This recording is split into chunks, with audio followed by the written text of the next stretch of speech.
Operation Domination is underway.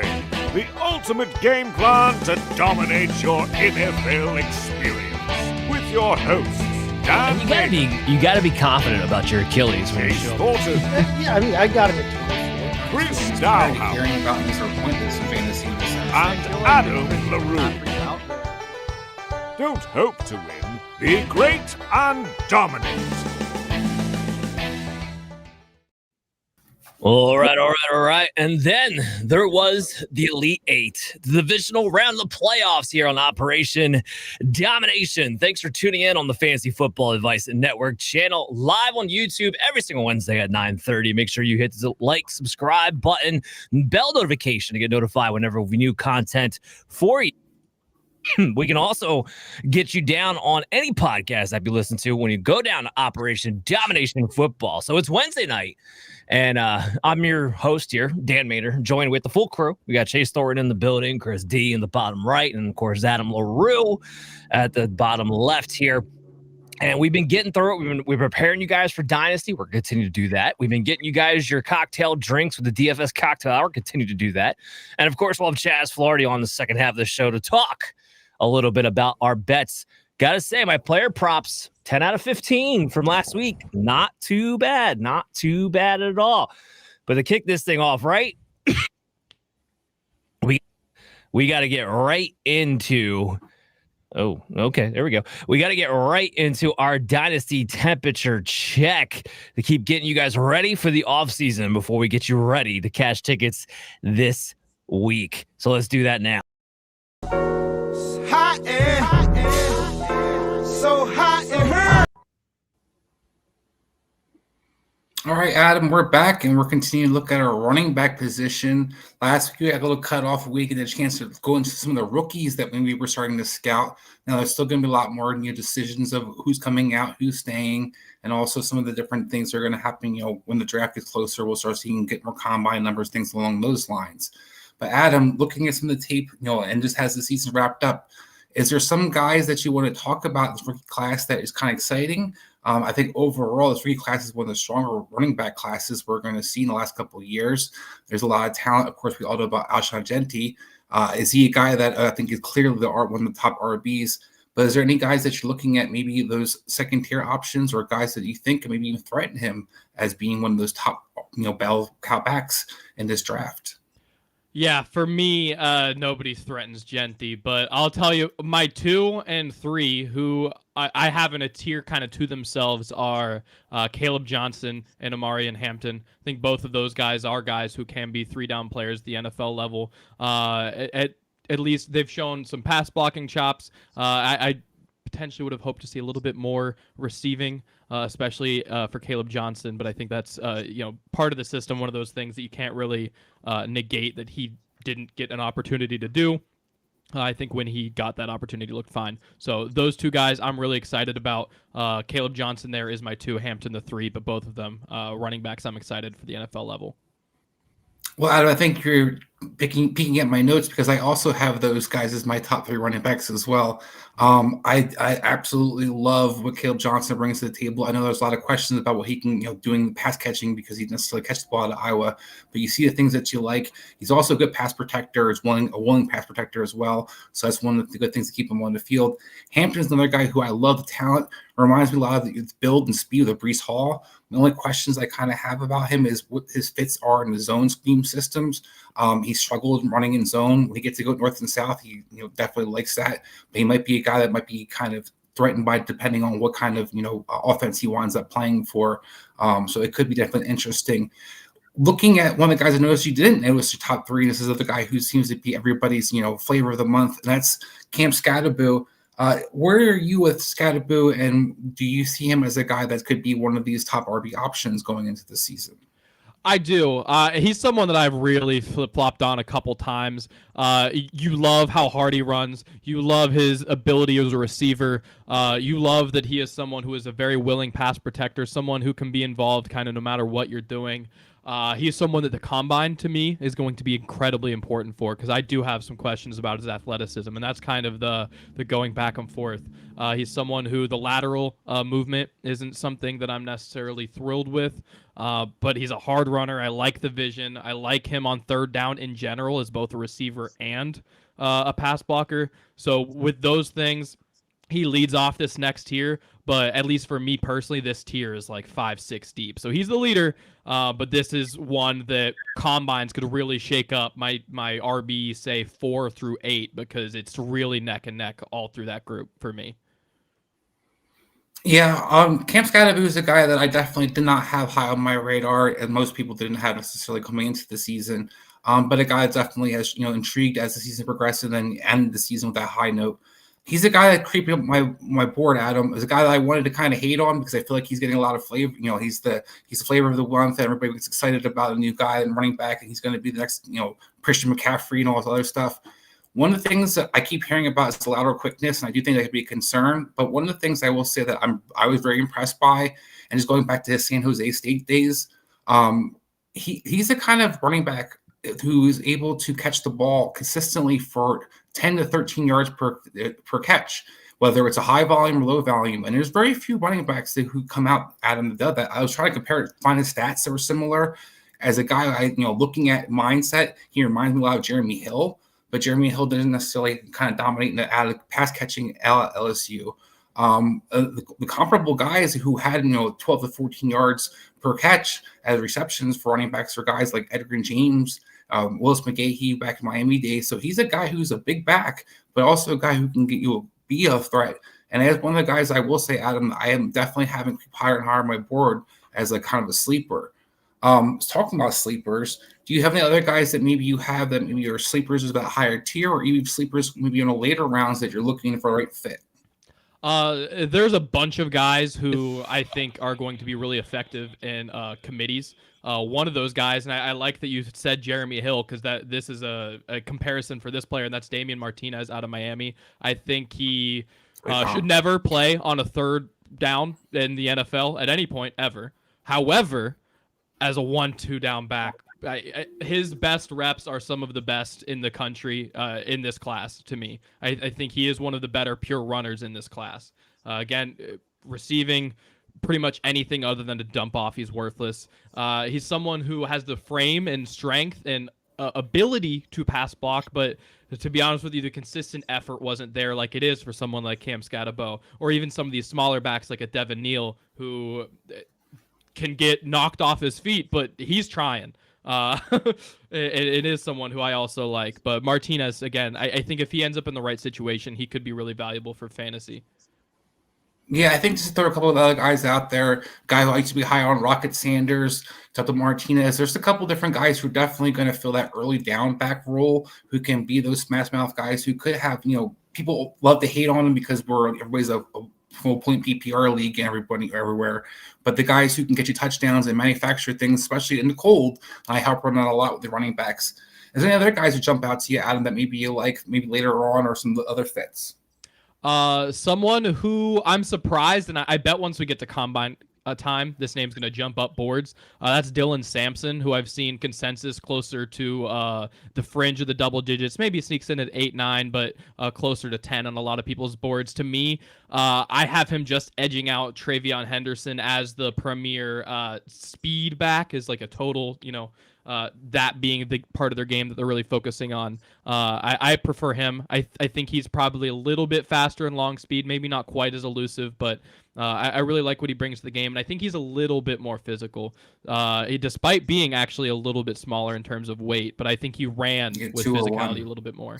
But yeah, so he's someone who I really liked. Another name that I'll throw out there is Taj Brooks, who's someone who the testing to me is going to be incredibly important, because I think he is a hard runner. I think he is a good pass protector, one of the better pass protectors in the class. I think he actually catches the ball a little bit better than you would expect for someone his size. Ramondre Stevenson's my comp for him, Adam. Yeah, he's someone that you give me a low 4.6 and I'm bought in. I just need something to feel like you are an NFL athlete, because that is my big concern, is that he might just not be there. But if he's just a below average athlete rather than a bad one, I'm in on him. So. Yeah, Taj Brooks is one of those guys I have smell in my top 5. Like I said, there's been guys moving, but he's a guy that I said I think comps from Roger Stevenson. Roger Stevenson had good soft hands coming out of college. People kind of underestimate what he could do as a pass catcher, and he showed as a pro that he can do that as well. I'll throw another guy out for you that I like a lot, Adam. Is a guy I have in my top 5 right now, and that's Rayshawn Tootin from Virginia Tech, 5'11", 209. Talk about Dylan Sampson. I like Sampson from Tennessee a lot, but he's about 201, a little smaller guy, has the speed. Tootin has the speed. Tootin has the ability to get in out of a little bit bigger body, has the ability to get out of breaks. His jump cuts are ridiculous. I think he's one of the more explosive running backs in this class. His knock on him is sometimes he fumbles the ball, and sometimes he has questionable feet where he's supposed to be on pass protection. But there are things I think can be corrected, and I think this is a guy that reminds me a lot of Jahmyr Gibbs. I'm sorry. A guy who has that home run speed that can bring it to another level and get between the tackles as well. So this is a guy I think is going to be somebody who's going to run a great 40 as well, and I think people should be thinking about. Chase, Dan, before we move on to your next segments, do you guys have any running backs that maybe you're looking at this running class that we didn't talk about, or guys that you would like to comment that we did talk about? Not yet. I mean, I haven't gotten my big board yet. That's why we were leaning on you guys to kind of bring us home until we start getting into it. Player prop guy over here. But we're going to get the combine. Offseason's coming up, and we're going to have more time for segments like this. We're all going to start diving into our big boards. But I have not been doing it enough to do you guys justice just yet. That's why we got you two. One more name I want to throw out there is R.J. Harvey out of the University of Central Florida. He is, to me, outside of the big names we've already heard of, I think he's one of the better receivers in the class. And he's compared to Woody Brooks, who is also a prolific receiver, but is worth nothing running the ball. I think Harvey actually can run on early downs. It's not his strength. Maybe you do want to pair him with someone else, but he can do it, as well as being a really strong receiver and really explosive. Yeah, he reminds me a little bit of Devin Singletary coming on. I think actually you kind of hit a nail on the head. I think he's a guy who's definitely going to be in a rotation, but even a guy that could threaten as an early down back option. I think that we talk about most of the guys. The two guys that we didn't kind of mention, Adam, is the Ohio State guys, and I'm not going to tell you which one I think is going to be a bust, but on this show. But we'll get back into this as we get closer to the draft and talk about some of the things that we see at the running back position moving forward. Next week, we'll be getting into the quarterback position and start talking about some of the quarterbacks. There's not a whole lot we get to get into, but some of those guys that also will be moved free agency-wise, because that will be a definite more interesting thing to talk about dynasty-wise moving forward. So back to you guys. Yeah, I can't wait for that. Like I said, off season, we're going to have more time to dive really into minutia, especially with the rookie class coming up, as we always do in the springtime, along with a little free agency talk and everything else, because it just goes full dynasty once the Super Bowl is over, and I can't wait for that, and we'll all be getting involved. For right now, though, before we kick it the DFS cocktail hour, before we transition the show to focus on the divisional round, the NFL playoffs, I want to let you guys know that there's still a chance to continue playing fantasy in a redraft fashion with a little DFS twist. So if you join the Fantasy Football Advice Network Playoff Challenge, you can do it for free, by the way. No credit card needed, nothing down. We will give you, or I shouldn't say give you, we're going to have winners that are going to be paid out up to $100 weekly. So we had a winner last week. We'll have a winner this week, conference championship, but we also have a $1,000 grand prize for whoever takes the most points through the playoffs post Super Bowl. And it's absolutely free to join, as we joined up with Smash Fantasy Sports Network to make this a possibility. So all you got to do, the link is in the description on the video. It's in the comments right now if you're watching live. Later, if you're on the podcast, it'll be in the description in the podcast there as well on your favorite podcast app. So make sure you go ahead and check out the Fantasy Football Advice Network Playoff Challenge League for absolutely free. Hit that link. Follow us on social media at FF Advice Network. You'll be able to find the link there too. But now it's time for me to get my drink on.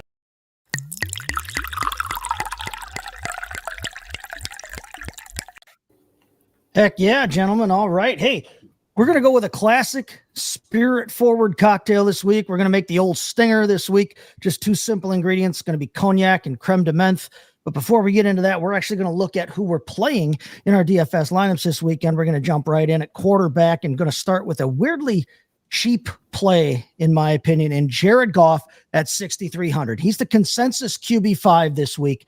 And he's also QB5 in DraftKings pricing, but at only 6,300, I think that's a giant bargain. As you know, outside of that Minnesota game, he was far outplaying that price tag over the last quarter of the season here. Okay. He's been, pretty good lately. He's going up against the Commanders defense that allowed the 9th fewest fantasy points per game to opposing quarterbacks. So I think some people that might give them pause, but they did allow a pair of scores to our boy Baker Mayfield last week. The thing is, Washington runs a lot of man coverage. They blitz a lot, and Goff has been very, very good in those situations this year. PFF ranked him the 7th best quarterback, 7th most effective quarterback in the league against the blitz this season. And remember, when we're building DFS lineups, yes, we're looking for lots of points, but we're also looking at getting those points at value.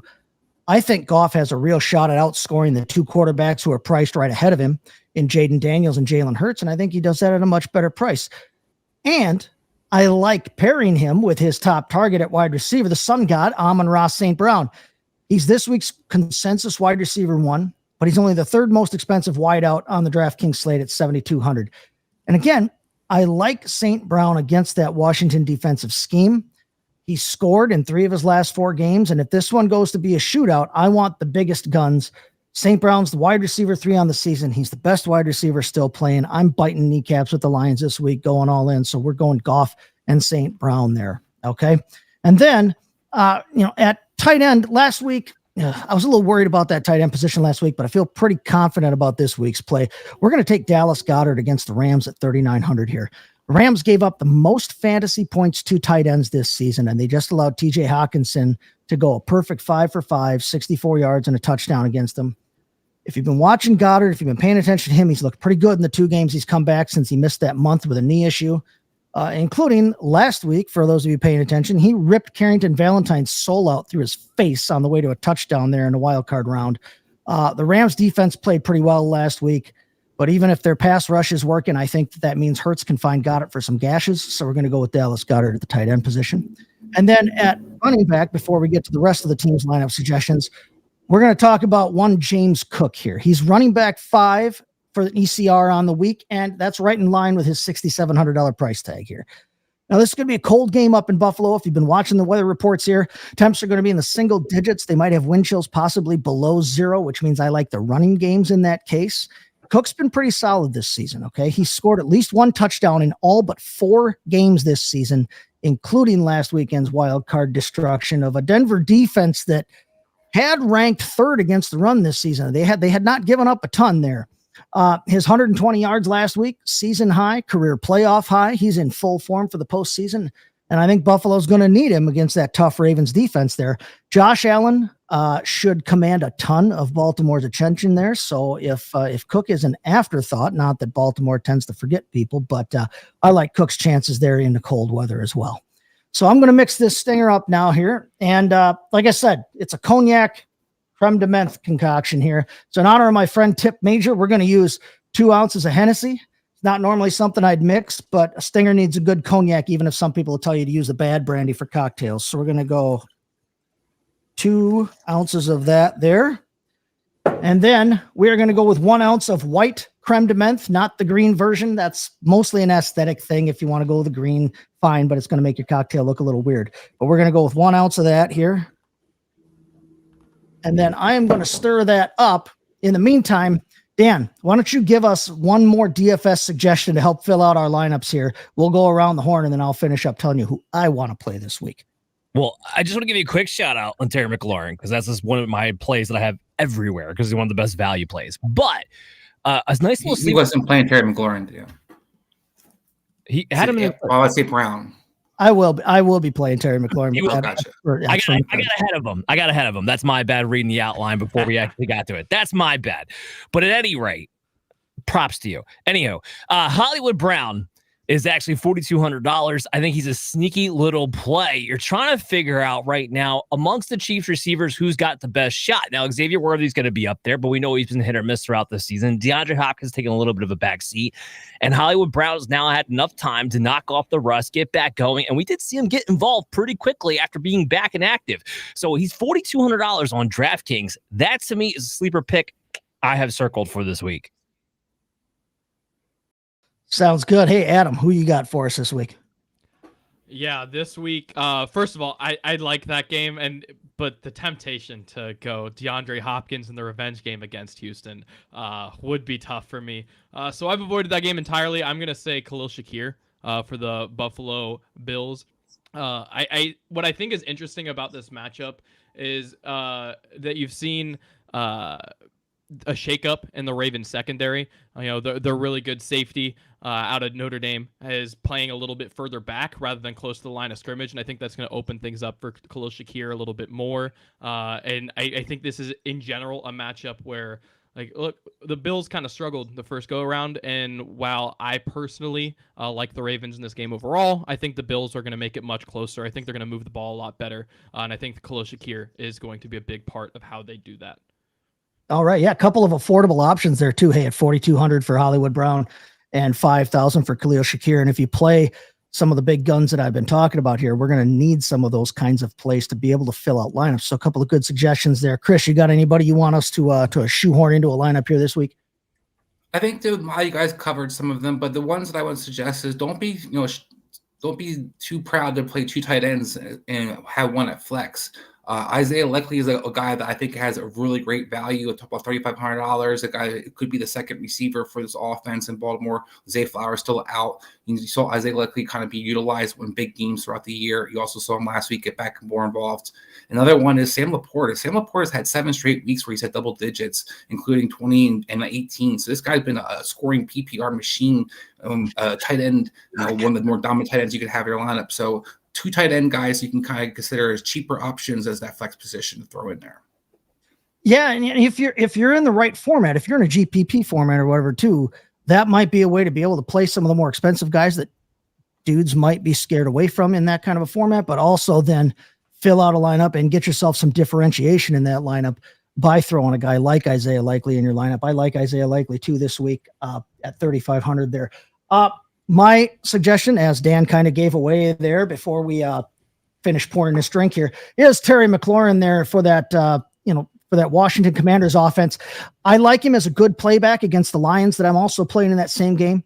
The Lions gave up the 8th most points to opposing wide receivers this season. They've been a mess lately. I think that they are primed to give up a ton of points to Scary Terry.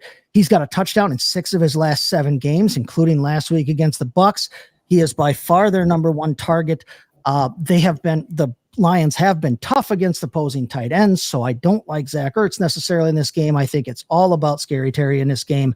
I think that if this one, again, like I said, if it turns into the shootout that everybody thinks it will, it's got a 55 for a point total this week, over under a 55. It's the highest one on the slate. If this turns into a shootout, I want the big guns. You can't get much bigger guns in this game than Amon-Ra St. Brown and Terry McLaurin, so that's who I'm going with here. So, again, we mixed up that cognac and creme de menthe there. I'm going to strain that into this rocks glass. First, though, I'm going to put I've got some Fancy Dance diamond-shaped ice because I'm going highbrow today. We'll strain that into there.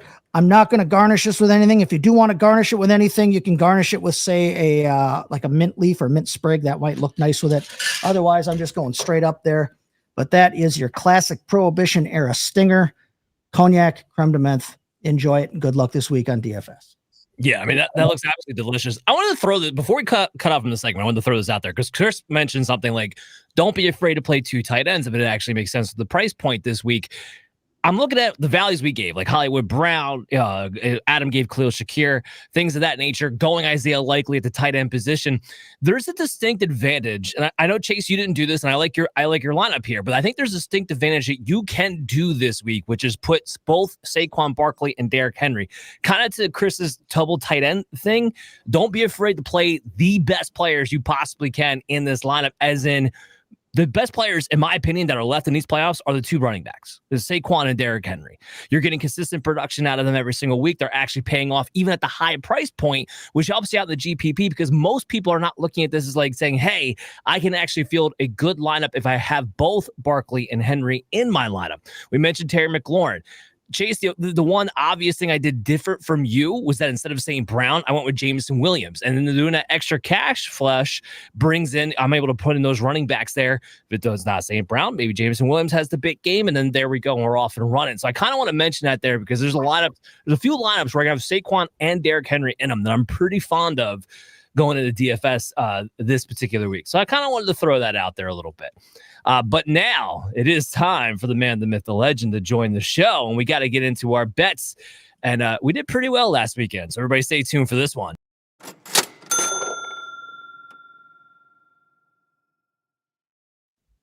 It is big bet time and time to introduce our guest. And now, the moment you've all been waiting for, the number one betting expert in all of sports, the one, the only, Chaz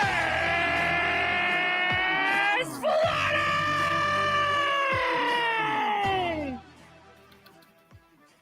Yeah, I'm not sure if that dude needs a pee test or not. Hopefully. How's my audio? Your audio's good today. Everything's rocking and rolling, buddy. What's going on? How you been? Yeah, so is my sports betting account after following you guys last week. That's right. I just want to say, because Chaz, you're always cashing tickets. You're always putting your record out. And we're going to let you put your record out there in a second. But you gave 15 player props last week. I hit 10 of them. I'm feeling pretty good about that. I'm just saying. Actually, I had you at 10-7. That's what I had you at. But here's the thing. I don't bet like most people bet. I bet very cautiously to cash a lot of tickets, and at the end of the day, again, I've had one in my run. I had 40 in one game. So the problem with doing the player props is you got to physically put in the round robin tickets. They don't offer it as an option. But you know what? On the second game, Wilson over, Henry over, Pickens over, and Lamar under. Every single one was a winner, baby. Every single one. Yeah, Saturday was beautiful. Saturday just cleaned up, went everywhere. The last two games are like, it's kind of where I lost a few along the way, but those last two games were a little iffy. Yeah, but you didn't have a lot of plays. You didn't have a lot of plays, so you didn't lose a lot of tickets, right? No. When you got 4 plays, like the first game, what are you going to do? That game just blew up early, and there was nothing you were going to do with that game. And it kind of happened like that with it was a Charger game, right? That was never mind. Yeah, so that was it. But the next game was so easy. And then I gave out your plays. I just called you the fantasy guys. I said, I know some because that's the thing. I know a lot of guys. I know a hockey guy. I know a soccer guy. I know a football guy. I'm a football guy. I know a lot of guys, but you are my fantasy guys. And I gave out that play. So I got here, I had Henry and Barkley plus 238, Henry and Barkley 243, Henley and Barkley plus 475, alternate carries, alternate yards. And I never once touched the touchdowns with them. So when he slid at the end, I cashed the ticket and I didn't piss and moan. Well, and I don't bet touchdowns very, very unless I feel uber confident about it, because that's one of those like volatile stats no matter who you are. But I just want to say, Chaz, your guys have guys. Everybody has guys. Now we got to get our guys some cashing tickets here with these games coming up. So it's once again, there's a Saturday playoff game at 4:30. And once again, the Houston Texans are the 4:30 Saturday game. Even the Kansas City Chiefs, 2-time Super Bowl winning champs, couldn't get Houston bumped from a 4:30 Saturday afternoon show. Insane. Even that wasn't good enough to do it. That's how much the NFL hates Houston. That's just a running joke anyway. By the way, both these teams are 7-9-1 against the spread. So it makes it real interesting when you got Kansas City at -8.5 and the over-under sitting at 41.5. And I looked this up because I was kind of curious because the Chiefs have played in so many close games. And of their 15 wins, they've only had 4 of them where they actually won by 2 possessions. And that's where the 8.5 line tells you they're going to win at least by 2 possessions, essentially, with the hook. So you have Kansas City's got to cover by at least Kansas City's got to cover by at least 9 to actually kind of win this thing here. So I just think that was real interesting. There's only 4 games where they actually covered by 2 possessions, being at least 9 points here a little bit. So I just thought that was kind of curious. And I'm looking at Houston. I don't love Houston. I do think that game last week was more about Justin Herbert plummeting than it was about the Houston Texans playing well. But they did play better than I expected overall by the end of it. So, Chaz, I'll kick this to you first, man. And then 48.5, 41.5. You're looking at the quarters. You're looking at the team totals. What do you think for this Saturday game to kick off divisional round weekend? Well, last year Houston came out with a win, and then they got whacked, and I got to kind of smell that coming again. Remember, the last home game Kansas City played this year was against Houston. And if you bet that game, it was 27-19. So that wouldn't have covered, right? If 8.5, you said it's 8.5 now. It's 8.5, yeah. So that would not have covered. Yeah. I had 42-8. But here's what I got. Last year, remember, they won that first playoff game, and then they got whacked, ironically, by the Chargers. If you throw out that last Denver game and really go into the playoffs, Week 18, you have to really be seriously looking at, if it wasn't one of those 6 or 7 teams that needed that game, you have to throw it out. Well, you're throwing out a Chiefs 38-0 beating, right? You're not playing with that one. It's like it never happened. In their last 5 games, including Houston at home, they've allowed 19 or less. In their playoffs, Kansas City's 6 for 6 in wins, and that's the beauty. I got this dated back. One of the tickets I got, or the stats I got, goes back to 2013. That's how long I've been collecting this data. So we separated it out by regular season and playoffs. They're 14 of 14 scoring 22 at home in playoff games. 14. That goes all the way back to 2019, and that was the year they lost. Remember the New England overtime game?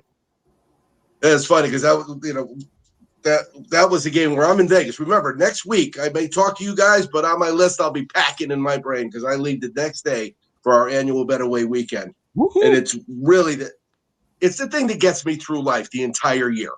It really is. But you get the 2 games, the airfares. I'm flying for $100 round trip. Tommy got a room comped, so I don't even have to pay for the room. So it's pretty exciting because it really is funny to see these 4 different jerseys because everybody's repping their team, right? They're all there. They're all there for both games. They're all repping, and then one of them kind of slinks out the back door of the sports book, mumbling to themselves, and one of them's going to the Super Bowl. So, So with this game, it's Kansas City at home. I'm betting Kansas City. Oh, okay.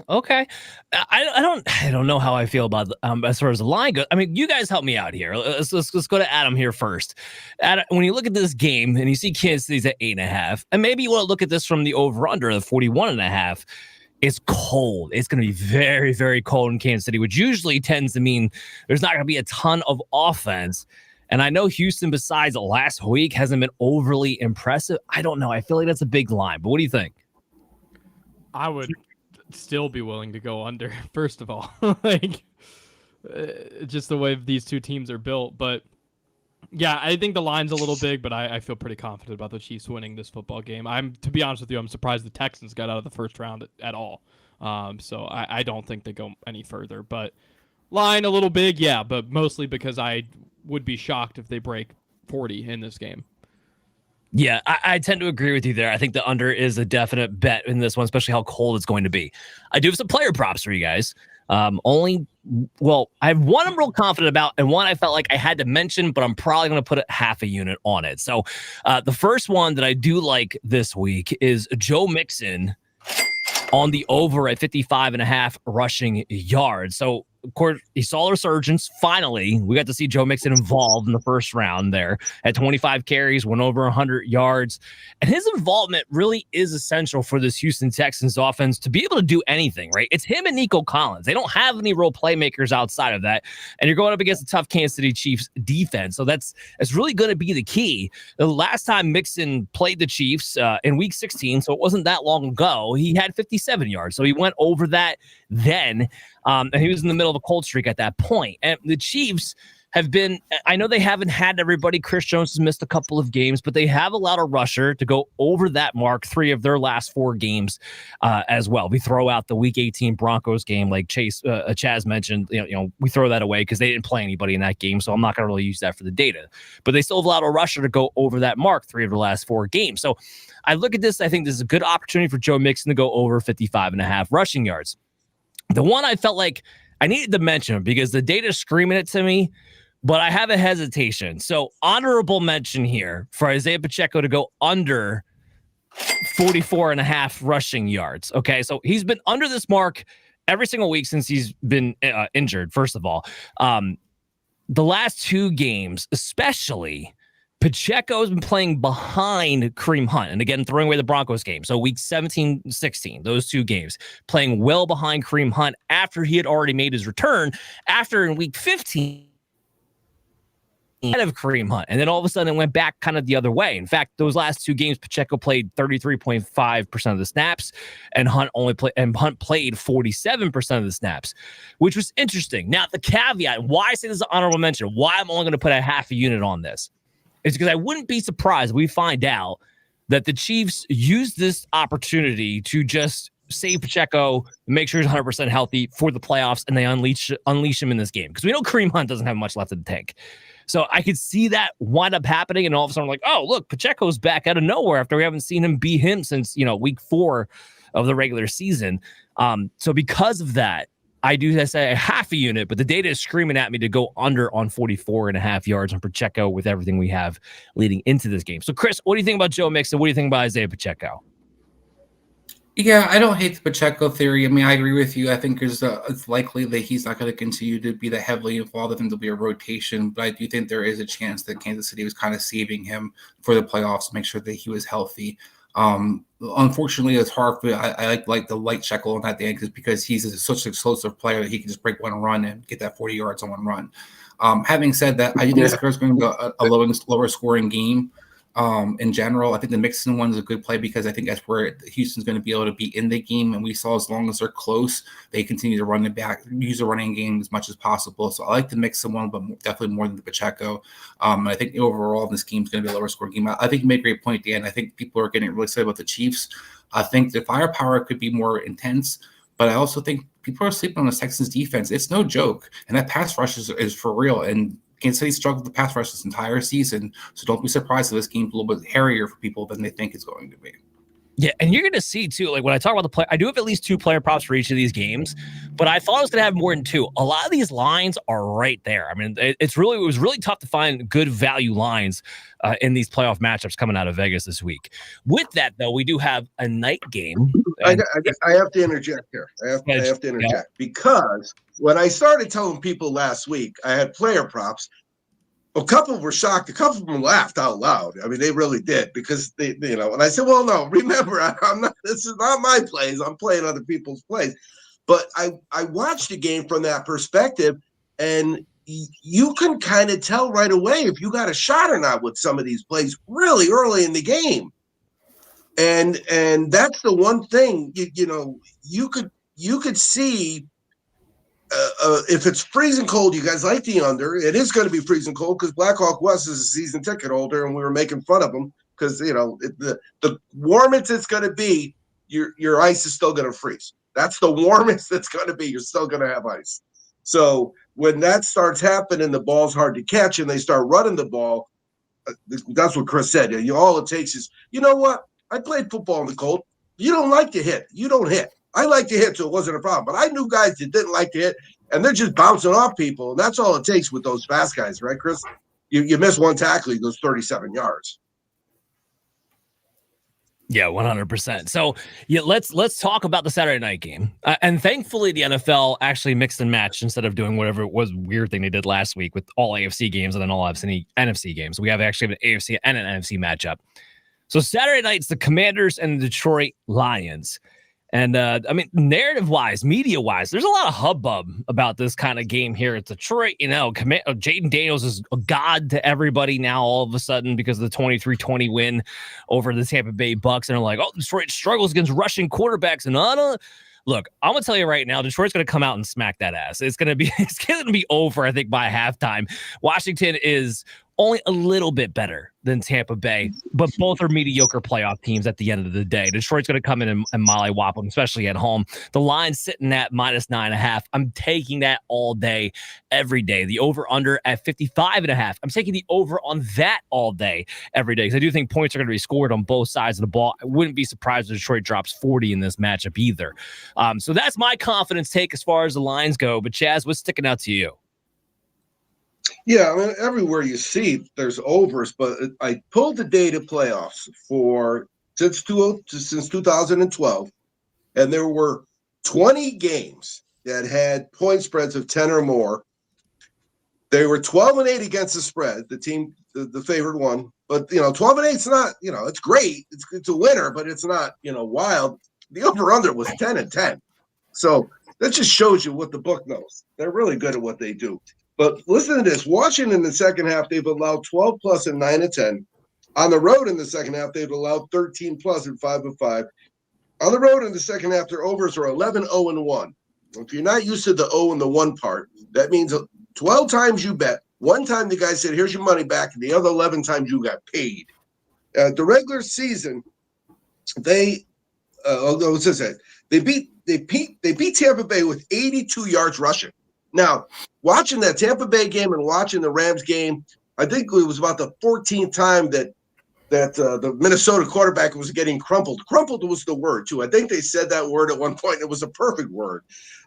You could tell both of those teams, those games, whoever won that game, it didn't matter. They were not winning the next week. That's what I saw anyway. So they beat Tampa Bay with 82 rushing yards. And in the regular season, they had 150 yards rushing per game. And Detroit is not going to give up 100 yards rushing. They just don't do it. And they've scored 31 plus and 5-5. Detroit at home, they've scored 31 plus and 6-7. At home in the second half, now that's another second half. Remember, we heard second half of the first team, 17 plus and 6-7. So this is a game where if Washington scores a touchdown, bet Detroit again and bet the over. Every time there's a touchdown, bet the over. Just keep betting. Hold your money. Don't blow all your money on the Houston-Kansas City game. Hold your money and just keep betting this game because guess what? Your ice is melting, right, in this building. Yeah, I'm totally with you. This is the game where I'm going to be putting a lot more money on, especially between the two, between the Houston and Kansas City. There's a lot more to be made here. Probably even the player prop side too, although this is what was tough. And Thornton will help me out with this one. I had a hard time finding Detroit props I liked. A lot of the lines were kind of right there on the data, but I did find two lines on the Commander side that I really enjoyed this week. So I do have Jaden Daniels over 224.5 passing yards this week. So if you take out that Dallas game, which he only partially played in, I think he only had like 12 attempts in that entire game and left, before halftime. He's been over that mark last 4 games in a row. And the Lions have been so bad against the pass. I mean, they're giving up the third most passing yards per attempt. Third most passing yards for the season, 10th most passing yards per play. And to top that off, they allowed a 300-yard plus passer in 3 of their last 4 games. If this game goes how I expected to, which is Detroit winning by multiple scores, there's going to be a lot of passing in the second half for the Washington Commander. So I do expect him to easily hit that over on 224.5.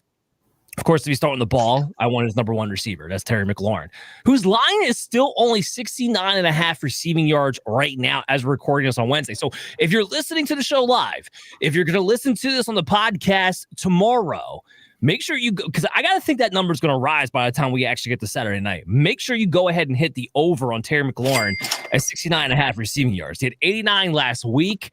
He's going up against another struggling secondary. The Lions gave up the most receiving yards to wide receivers this year, just clearly, easily. So I expect Terry McLaurin to easily go over this number too. So I actually like this as a same game parlay because you're betting for each other. You're betting for Jaden Daniels to go over the passing and his number 1 receiver to go over on the receiving.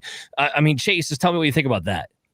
No, I like them both because, like I said, when we were talking about the DFS cocktail and the reason I was going with Detroit and then the reason I played Terry McLaurin back against them was because I expect this game to have some points scored. Detroit cannot stop anybody in the pass. They haven't stopped anybody in the past for quite a while now, and they're a complete mess right now on that side of the football. And then on top of it, we mentioned it last week. We'll mention it again this week. You just kind of alluded to it that like if you expect a quarterback to do well, it's logical to expect his top target to do well. So why not piggyback the bet on both of them?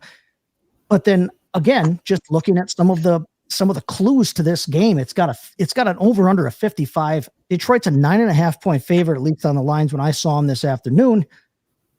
If that's the case, the script dictates that Washington is going to have to throw to get back into this game or to even keep pace in this game. You add all of that together. I think those are two smash bets. I would hit those right now before they drop them any. Yeah, 100%. I do think it might go up for both those players as we get into it. Any other comments to add from anybody? Anyone want to jump in on this game? I do one thing. Remember last week, Buffalo gave up a touchdown, right? They were down 7-0, and I don't think they gave up another point. And that's all you want when you're betting like I bet. You want Washington to have something happen big, so it looks like they got a shot. They score first. All of a sudden, you're giving 5 instead of giving 10, and you got 7 points for the over, and then they end up scoring 14 points for the entire game, and they lose, 55-22 or something. Right, keeping an eye on the live lines that's huge. Yeah, especially in these playoff games because you got extra money to bet. There's only 4 games going on. We do have 2 on Sunday. It's another NFC matchup to kick off the day. You have the Philadelphia Eagles, who have been 10-6 against the spread, and the Los Angeles Rams, who are 9-8 against the spread in the regular season, of course. This line right here, -6 for the Philadelphia Eagles at home, and over under of 43.5. I'm really loving this Eagles line. In fact, I do one of the biggest parlays I have going into the weekend is I got Detroit -9.5 with the Eagles at -6. I feel pretty confident that both those teams are going to cover those lines heading into this weekend. I mean, I did have the score in front of me. I just lost. So the Philadelphia Eagles put a hurting on the Rams earlier on in the season when they've already kind of matched up. And I know the Rams, they got, all the emotion going for them, and they just had a great win against Minnesota. Absolutely. This Philadelphia Eagles team's a different animal, though, especially defensively on that side of the football. Since week 5, they've been the best defense since week 5 in the NFL. So, Chaz, when you're looking at this at -6, 43.5, I like the Eagles at -6. What are you looking at? Quarters, halves, totals? What do you got?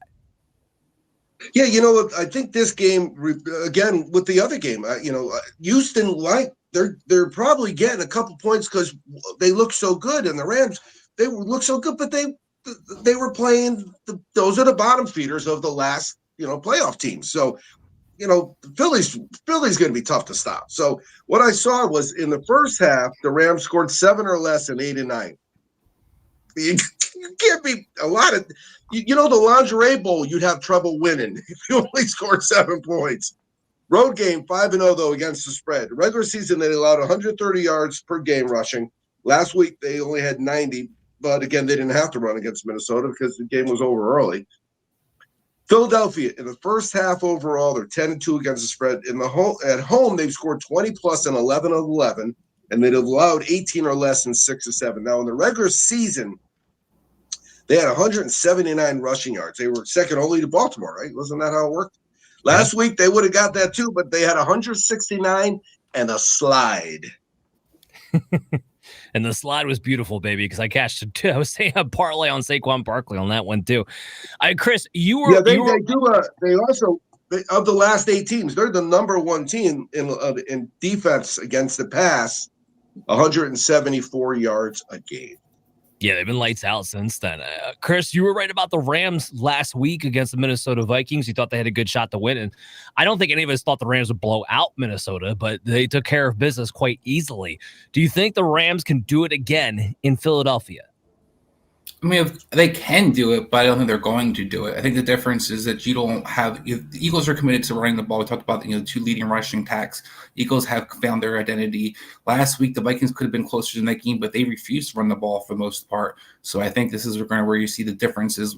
I was not impressed with the Eagle offense. The rest of the running offense, though, Jalen Hurts looked rusty last week. The offense didn't look like it had much of a rhythm. So it could be a lower scoring game, but I think Saquon Barkley and the physicality of the defense talked about is just going to be too much for this Rams team.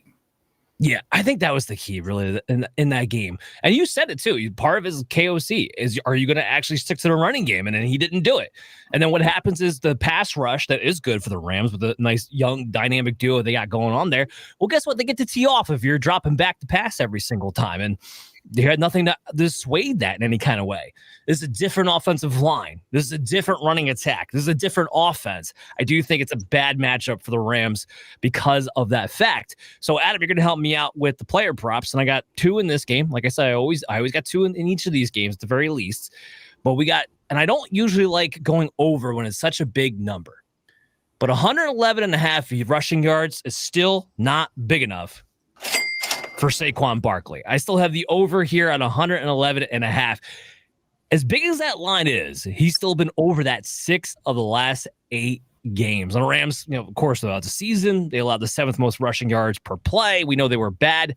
And the last time the Eagles and Rams faced off earlier this season, Barkley had 255 yards rushing that game. I don't know if he goes for 255, but I do think he goes for 112, and that's all I need him to do in this one. That's the first one. The second one, poor Cooper Kupp. I think Cooper Kupp might be cooked. It does not look good for a really long time now, and I got him under 44.5 yards. It's been brutal. It looks like he can't even get open anymore off the line of scrimmage. He's only been over 44.5 yards this season once in the last 6 games. Like, that's how bad it's been. And when you're going up against the Eagles, who have, like I said, had the best secondary since week 5, since they came off their bye and switched out Avonte Maddox for Cooper DeJean in the slot, it's been brutal. And here's another thing. Cup's only had 1 catch each in the last 2 weeks. Just one catch. A 15% target share over those last 6 games. I never thought I'd bet under a Cooper Kupp and 44.5 yards in a pivotal game. I'm doing it here. So what's your take? Play 30 plays too, Dan. Yeah, he's not playing that much either. That also goes with it. Go ahead, Adam. What do you got?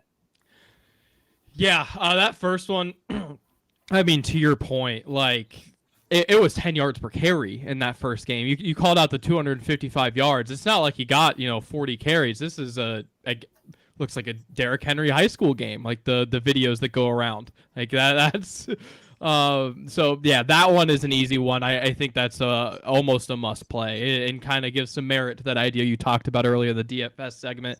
The Cooper Kupp one, I'm with you, but I'm a little more hesitant on this one. I think the Barkley is like a smash. This one it's tough because he's looked awful. He's not playing to the one, kind of to your point, Chris, on the field as much as you'd like to see, and 2, just doesn't look good. What scares me here, I agree. I think he is. What scares me here is this is certainly a situation where I agree with what you said in the intro. That 6 line, that Eagles line, I think that is a smash. And as such, this is something where the game script on the back end could really bite you. And that does scare me a little bit. You get some corners playing off. I know I agree with you. The secondary has been awesome. Quinyon Mitchell has teetered down just a little bit. He's still very good corner, one of the best in the league, but he's slowed down a little bit relative to where he was, say, week 10. And he's just looking to Nakua more often. Right. Just overall, I could see a world where they play back a little bit late in the game, garbage time, and you see the Rams score some points, and you get, Stafford throwing, potentially one of his last balls to Cooper Kupp and kind of ruin your day there. I don't think it would happen. I would want to bet against Cooper Kupp here, which, again, hate to say because I love Cooper Kupp and have for a long time, but game script gives me some pause, but I would still ride with that. Yeah. No, and like I said, it's definitely one I did not think I would do for a really long time. Chaz, did you want to weigh back in on this game before we move on? No, but it's true. I mean, you look at that, right? So Philly takes over this game. The Rams are going to abandon their running game. They're going to sit back 7 yards. They're going to give them that 6-yard out, and if they're doubling the other guy, Kupp could be open. And yeah, they can. It doesn't take many 6-yard catches to ruin a good day at 37, right? No, yeah, 44.5, but yeah, no, absolutely. Yeah. Let's go to our last game, and this is the game everybody is Dynasty, right?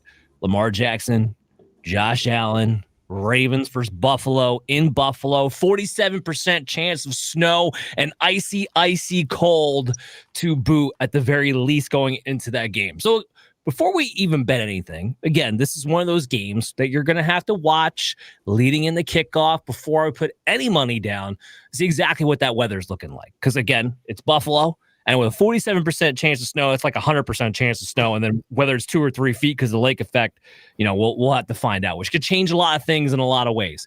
But right now, the Ravens are favored at 1.5, even on the road. The over-under set at 51.5. The over-under is what I have. I want to throw a half a unit on the over-under now, just in case it does snow quite a bit when we get in there. And again, I wouldn't fully bet it, but a half a unit just to try to take advantage of that line. Because if it does snow, it ain't getting the 51.5. I'm going to tell you that right now. So I would maybe want to take advantage of that in a little bit. But everything else I'd kind of want to wait on. So Chaz, when you see a game that's this tightly contested with 2 superstar quarterbacks, what sticks out to you? Well, as you were talking, I was thinking about how great these 8 quarterbacks that are left are. Even the young kids, right? I mean, you got Stroud, you got the LSU Heisman Trophy winner, and then you got the 2 guys that they traded for each other, and they're still in the playoffs.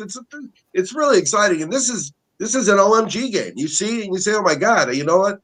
If I didn't even know what American football was, I'd watch this game. Yeah, it's going to be a fun watch. This is one of those games where I don't need to bet on to necessarily be entertained by it. That's very much true. So there's nothing sticking out for you. The thing that I have a problem with, remember, I'm going to be sitting in a room with a lady wearing either an Andrews jersey or a Ray Lewis jersey, whatever jersey my wife pulls out today. She'll have the nails. The nails will be purple. She goes for it, right? She doesn't paint her face or anything, but she's pretty damn close to painting her face. And if they make the Super Bowl, that's possible that she'll wake up that day and she'll have a Ravens logo right on her cheek. But listen to this stat. Since 2013, in road playoff games, Baltimore's 8-1 against the spread. Now, in the last 4, they've scored 20 or less, and they're 3-1 against the spread. For the regular season, this is a good one. Baltimore scores 30.5. Buffalo scores 30.9. Baltimore allows 21.2. Buffalo allows 21.6. This is going to be exciting. Yeah, it absolutely is, which is why I'm not betting on either the Ravens or the Bills to win, although this is one I kind of want to get everyone's opinion on. Just who do you think is going to win the game? Never mind the -1.5. We'll start with Chase. We'll go to Adam and then Chris. Who do you think is going to win the game, Chase? Gut's telling me Bills off the bat right here. Oh, the Bills at home sneaking it off. Okay, Adam, what do you think? I'm going the other way. I'm going the Ravens. Let me throw something out there. I have the 4th quarter over in this game. This is something every time we see these elite quarterback matchups deep in the playoffs, they go back and forth at the end there. It's at 2 touchdowns right now. I could easily see 3 or 4. Heavyweight slug out. Heck yeah. Yeah, I like that. It's a good observations by you. Chris, who do you think's winning this game, man? Yeah, I want to say the Ravens. I'm a kind of Ravens fan, but I'm going to have to go with the ball of Buffalo. Look, Dan, I'm worried about what we saw this happen in Kansas City. Chaz talked about the different weather games and how different affect the scoreboard. You guys talked about that before, but we've seen Josh Allen play well in the cold. We've seen Patrick Mahomes play well in the cold. Some teams play well in the cold. Lamar doesn't always play well in the cold. I think this is going to be a tougher game than it should be for the Ravens. I think Buffalo wins this game with Josh Allen. Let me throw this caveat out to you. And this is going to kind of go hand in hand with the transition to player props anyway. They've also never had Derrick Henry, who's notorious for being an ogre, a Yeti, if you will, in the cold. Does that change anything for you if they actually remember to run the football being the key there? That's going to be the huge key because they didn't run him necessarily earlier in the season. We saw a lot of Justice Hill in that game where he actually had the bigger game. One of the things that concerns me with Matt Milano back, I think you just see this Buffalo defense is better in the front 7 than it was earlier in the season. I do think there's a chance for Derrick Henry to run over Buffalo, but I think there's enough guys who can tackle and play fundamental defense well. It's not going to be the Rams situation in a sense. As a result, I think it's a lot harder for this Ravens team to kind of score points and get the ball moving. But they are still light in the front line, and that's why I have Derrick Henry on the over at 99.5 rushing yards. I mean, he hasn't just been over this mark. He's been well over this mark the last 4 games in a row.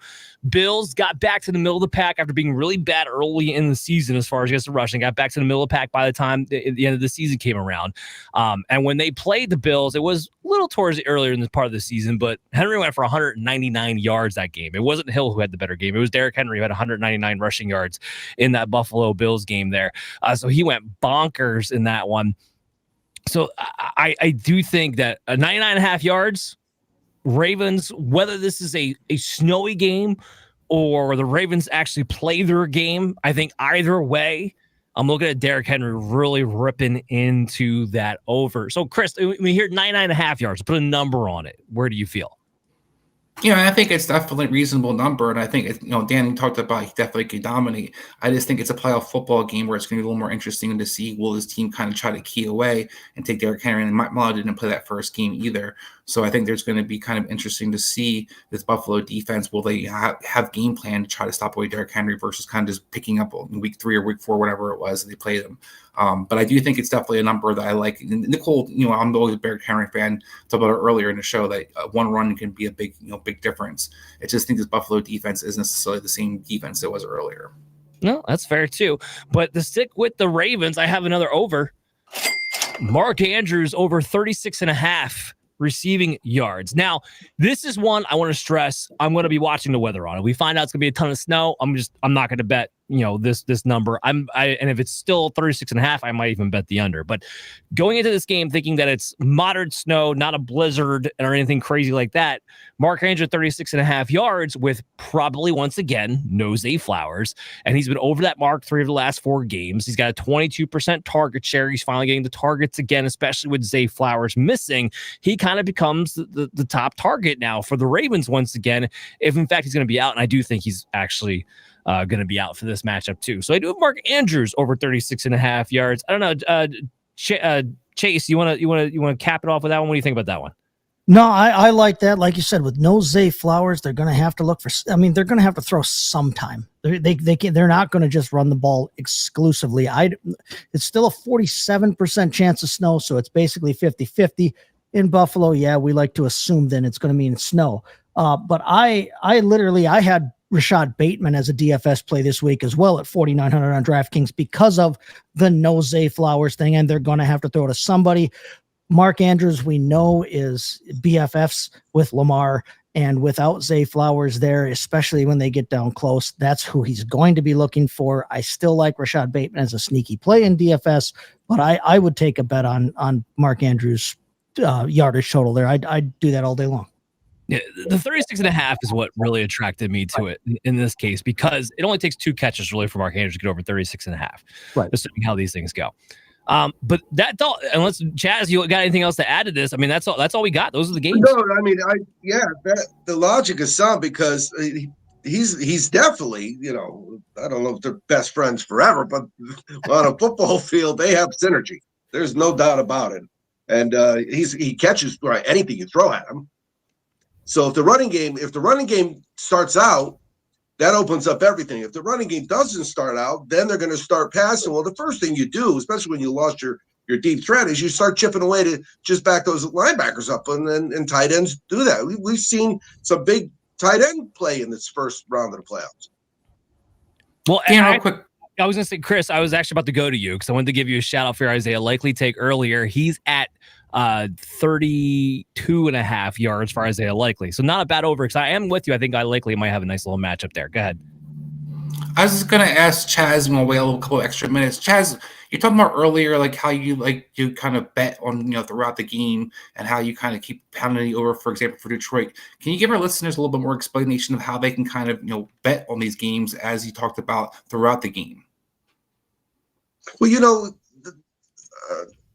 Dan mentioned sprinkle. I think sprinkle was the word he used. I like that word, sprinkle, right? What means I think this is what's going to happen. But remember, you guys are 4 very, very knowledgeable football people, and you have no clue what's going to happen. You're basing everything on what you think's going to happen based on what has happened in the past. It didn't really work real well for the Minnesota quarterback this weekend, but the point is, once they kick off, then we're all equal. The book and I know the same thing. except the book's actually faster because we were watching the game and I had to put my phone down because I knew a touchdown was coming because my book showed 14, but CBS was showing 7. So that's how up to date the books are. But yeah, and then you get a feel for the game, and that we always talk about opportunity. They make fun of me because on my phone, I sometimes get spotty service like we all do, but I'm wired up here hard, man. I'm going to get a bet in. I run upstairs, and it's that pick six, that fumble on the kickoff. It's that something that gives that team, like the other day we saw that they score 7 points quick and they get the lead, and that's it. That was Denver, right? Denver never scored again, I don't think. Yeah. Yes. So that's what I look at. I look at opportunities, but I also have going in, I say, this is who I like, and this is what I'm going to do. And it doesn't really work as much with unders because the line doesn't move. But you could see the overs not move a lot. A couple quick touchdowns, and it won't move 7 points. It'll move, 3 or 4 points. And then that's where you end up having, 12 plays. So you'll have and you might lose the last one. So, you get it to where you got 47, 49, 51, 54. So every time somebody scores, you're cashing 1. Sometimes you're cashing 2 tickets. It sure makes for fun. And of course, sometimes it blows up in your face, but so does life. And logistically too, Chris, like to your part of your question there too, when you're live betting, I'm talking about watching live betting, and I'm doing it from a place where I can't place a live bet on a game because I'm in Wisconsin, where I have to be on reservation land to actually place a bet at any given time. But yeah, you have to, it depends on the book you're using. It depends on the app you're using in terms of when and how you can place these bets in the moment. But yeah, if you can do it, man, live betting and watching the flow of the game and being able to feel what's going on, I love that idea. You cheeseheads need to get it just really does. It makes you equal with the book for the only time in your life that you're going to be as knowledgeable as the book is when you're both watching the same game. Right. Well, I just wanted to get you to clarify, Chase, because I think it's super important. I think a lot of us, I'm one of those novices, we pick a winner or we pick the point spread and we kind of just ride that out and then take the winner or loss from it. But it's very great to know there's different ways that you can kind of play the books, and like you talked about, different ways that you can walk out a winner, even if you have a couple losses in between. Yeah, no, the live betting thing, I love the idea of it. Unfortunately, like I said, I'm kind of stuck in a betting wasteland here in Wisconsin for a while, until and unless we can pass some legislation here. But yeah, being able to watch things happen in real time, like Chaz is getting to, that's the only time you have the exact information. The people who set these lines in Vegas, the people who do this for a living, they do it and they're good for a reason. There's a reason the house wins, right? They know what they're doing, but in the moment, that's as close as you can get to making everything equal. So, if you're in a state, if you're works too, guys. Do it. Well, it also works too when you didn't have an opinion on the game. There's nothing jumping out at me at this game, and then all of a sudden you watch a quarter and you say, "Wow." Now I see that the team that had the running game is going to run, or the team that can't throw isn't going to be able to throw, or whatever. Because you don't know. Games could go a couple different ways, and then all of a sudden you could be profitable on a game that you had nothing to start up with. Injuries and everything else that can happen during the course of the game. Yep.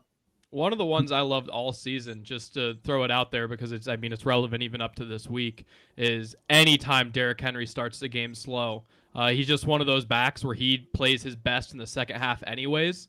I think the first 3 months of the season, I was like 75% Derrick Henry only had 20 yards in the first quarter. He's going for 100, no problem. And it hits an alarming amount of the time.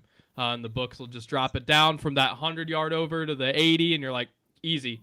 And Derrick Henry's one of the and if it wins for you a couple of weeks in a row, why would you not do that every single week, right? Well, here's what I'll say. The Adams point, though, there are not many books that let you live bet player props. Player props, you typically have to do it before the game kicks off. I don't know very many who actually let you live bet the player props while the game is in session. That's something you kind of have to decide beforehand. But like Wisconsin, it's illegal here, so we have nothing. We didn't even. I can go on a reservation and play anything I want, but I can't bet a sporting event. And Same thing. so in Costa Rica, they're very generous with their live player props. Just saying. I'm just saying. Hey, there's always a VPI you can find a way around and get an app from somewhere else. Yep. There's always a way. Not a problem here. Not that we condone that. Wink, wink, we do. All right, so guys, we'll be back next week, 9:30, conference championship time. We only have 2 episodes left of the season, guys, because once the Super Bowl ends, we go off for about a month, and then we're kicking off a new season with a new show not new show, but new content for our show. And it's very exciting time. So 2 more episodes to bring it home. Conference championships next week. Everyone, good luck this week. Make sure you're following us on at FF Advice Network for the Fantasy Football Advice Network. Make sure you're following me on social media. I'll be giving out content throughout the entire off season. So will we be on this show. Download Operation Domination Football on your favorite podcast app. Chaz, what do you want people to check out, man? Yeah, I'm going to be in Vegas, probably at the Superbook next Sunday for those 2 games. I'm going to be wearing my sports betting weekly jersey. So come on by and I'll give you one of my drink tickets, because since my heart attack, I don't drink as much, but I still take the tickets.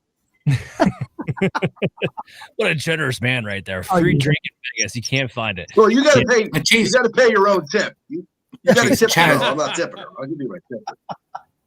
Chaz, will we be able to get a championship football from the conference championship this weekend for the college football? Thanks for bringing that up. We're going to do a contest this weekend, and I'll tag you guys for spreading out. It's real simple. Whoever wins Monday, what's the final score, and whoever wins hits it on the nose. If there's more than one, we'll raffle it. We'll put it in a hat. But otherwise, we're giving away either Notre Dame national championship football or a Ohio State national championship football. We're going to do the same thing for the Super Bowl, so we'll be able to talk about that on the last show. Awesome. And we can always order them, right, Chaz? Yeah, championshipfootballs.com. The coolest present they'll open that day. We're actually right now we do an early bird. We've been doing this a long time, so we have customers that are Ohio State people. So what I do is I send them an email, say, hey, if you buy before the game, I give you a discount.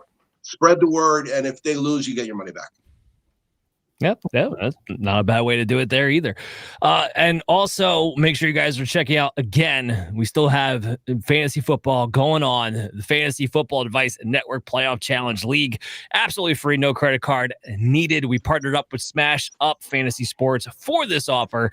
We're giving weekly winner payouts for up to $100 and a grand prize for $1,000 after the Super Bowl is over to whoever won the most points of all the weeks put together. So again, it's absolutely free, no credit card needed. Just hit the link in the description, either when you listen to us on the podcast or on the YouTube show, or if you go to @FF Advice Network on social media, it's available there too. We'll see you guys next week. Everyone, good luck. Chaz, as you always like to say. Yeah, always be cashing. See you guys. Hey there, I want to thank you for watching Operation Domination today. And if you're enjoying the show, there are some ways you can help support us. You can go to podchaser.com/Operation Domination and leave us a 5-star review. And you can do this on any podcast platform or on our YouTube page when you go to @FF Advice Network. This completely helps out the show be able to grow, and also leave us comments to let us know how we can curtail the show to you, because you are the most important member of the show. So again, go to podchaser.com/Operation Domination to leave a 5-star review and leave a comment wherever you listen or watch the show, and we'll help better serve you.